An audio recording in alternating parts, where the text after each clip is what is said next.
선생님께서도 그 의대생 시절에 비만과 하지정맥류 등으로 좀 고생을 하셨다고 책에 나와 있더라고요. 요즘 특히 내장지방 위험성이 좀 부각이 되고 있는데, 책에서는 중성지방이 특히 위험하다고 하셨어요. 그 이유가 무엇일까요? 네, 참 중성지방 위험하죠. 이 한 부부가 같이 오셨는데요. 저녁을 똑같은 걸 드셨는데도요. 체형은 비슷하신데요. 중성지방은 한 분은 높으셨고 한 분은 정상이셨어요. 이게 중성지방도 식사 후에 쭉 오르고 내려가는 거 아셨는지요? 이제 2시간째 됐을 때 4시간째 가장 높고요. 그리고 6시간, 8시간쯤 되면은요. 다시 정상 수치로 돌아와야 됩니다. 그래서 나의 지질 대사, 나의 중성지방 대사까지 고려하시면 너무 좋을 텐데요. 여태 인슐린 저항성만 생각하셨는데요. 동화작용 저항성, 단백질 관리도 매우 중요하고 세 번째인 이 지질 대사까지 관리하셔야 돼요. 왜 그런지 좀 설명드리면요. 여러분들 잘 아시다시피 내장지방 이제 브라운 팻이 이제 많으면은 독성을 많이 만들어낸다. 그런 것들 다 사실이고요. 이제 트랜스 지방, 포화 지방, 불포화 지방 이런 것들을 섭취를 하고 나서요. 몸이 해소를 해야 됩니다. 내가 어떤 지방을 골라 먹는 것도 중요하긴 하지만은요. 이런 숙제들이 몸에 주어졌을 때 해소를 못하는 게 얼마나 멋이 없어요. 참 재밌게도 이런 지질 대사를 올리는 데는요. 운동도 아니었고요. 습관도 아니었고요. 약도 아니었고요. 장내 미생물이었습니다. 그래서 이 영상 초반부에 말씀드린 이 장내 미생물 개선 방법 참고하시면 좋겠습니다. 그 지방간을 없애고 내장지방을 태우는데 효과적인 운동은 그럼 어떤 게 있을까요? 제 환자 중에 71세 여성분인데요. 이제 간 이식을 받으셨어요. 왜냐면은 지방간 때문에 간암이 생기셔서 그랬어요. 그 정도로 이제 내장 지방, 간도 이제 내장의 일부 중에 하나잖아요. 이런 지방간을 정말 저희는 우습게 보면은 안 돼요. 예전에 90년대, 2000년대에는 저희가 간 수치 정상 범위를요, 높게 잡았었는데요. 저희가 일부러 낮췄습니다. 그렇기 때문에 사람들이 지방간 하는 거예요. 알아요, 이제 사람들이. 그러면서 좋아진 것이 관리가 시작됐습니다.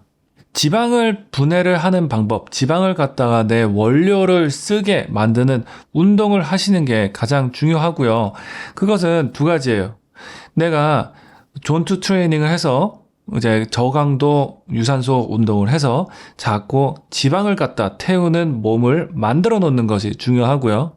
이것을 한 3개월 정도 해주신 다음에는요, 근력 운동을 좀 해주시면 좋아요. 근력 운동은 이제 afterburn이라는 게 있어요. 내가 근력 운동을 하면서 예를 들어서 가슴 운동을 팔굽혀펴기를 열심히 하고 나서 다음날은 막 많이 근육이 뻐근하잖아요. 그게 afterburn이에요.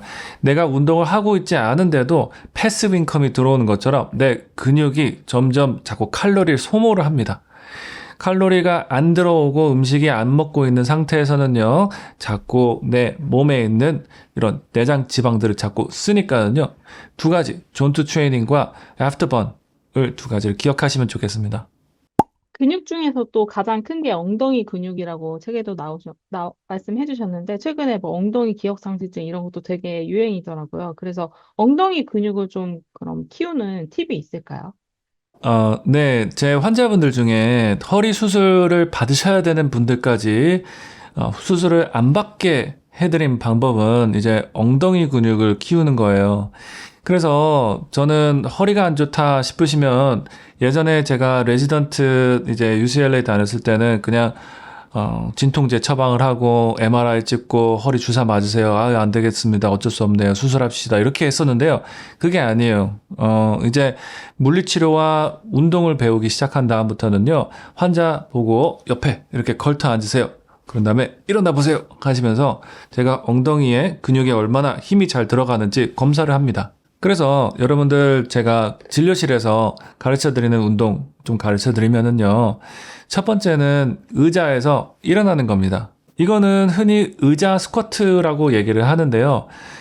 솔직히 이거는 스쿼트보다는 조금 데드리프트와 비슷한 동작이에요. 데드리프트는 여러분들 좀 생소하실 수 있는데요. 엉덩이가 앞뒤로 움직이는 운동이고요. 스쿼트는 엉덩이가 위아래로 움직이는 운동입니다. 앞뒤로 움직이면서요. 엉덩이를 앞으로 쫙 내뿜게 되면은요. 엉덩이 근육이 쫙 조이게 돼요. 그런 것처럼 내가 앉았다가 일어나면서 엉덩이를 앞으로 쭉 조여야 돼요. 앉았다가 쭉 조이게 되면은 엉덩이 대둔근을 활성화할 수 있게 되고요. 두 번째, 이렇게 시간 내서 하실 시간이 없으면은요. 양치 하시고 끝나고 내가 서 있는 상태에서 한 발은 지지를 하면서 다른 쪽 발은 뒤로 쭉 곧바로 뻗으세요. 그러면은 엉덩이에 대둔근에 힘이 들어가는 게 느껴지실 거고요. 거기서 살짝 발을 외회전까지 하시면은 같이 엉덩이 대둔근에 더 힘이 들어갑니다. 세 번째 운동은요, 런지입니다. 이제 다리를 앞뒤로 발을 해놓는 거고요. 이 상태에서 밑으로 내려갔다 올라왔다 내려갔다 올라왔다 라고 생각하시면 쉬워요. 이제 런지가 중요한 이유는요, 스쿼트와 비슷하지만 한쪽 엉덩이씩만 운동을 합니다. 대부분 양쪽 근육을 동시에 사용하는 그런 동작을 취하게 되면은요, 더 강한 쪽이 더 발달이 되고 안 곳이 점점 퇴보가 되기 때문에요. 따로따로 운동을 해주시는 게 좋고요. 그런 경우에는 런지 운동이 특효입니다. 선생님께서도 원래는 좀 건강한 그 생활 습관이 아니었다가 최근에는 되게 건강한 루틴으로 살고 계시다는 거 이렇게 책의 프롤로그에서 설명해 주셨는데 선생님의 실제 하루 루틴이 어떤지. 제가 이렇게 젊은 남자 의사가 나는 이렇게 한다라고 얘기하면은 욕 많이 먹을 텐데요.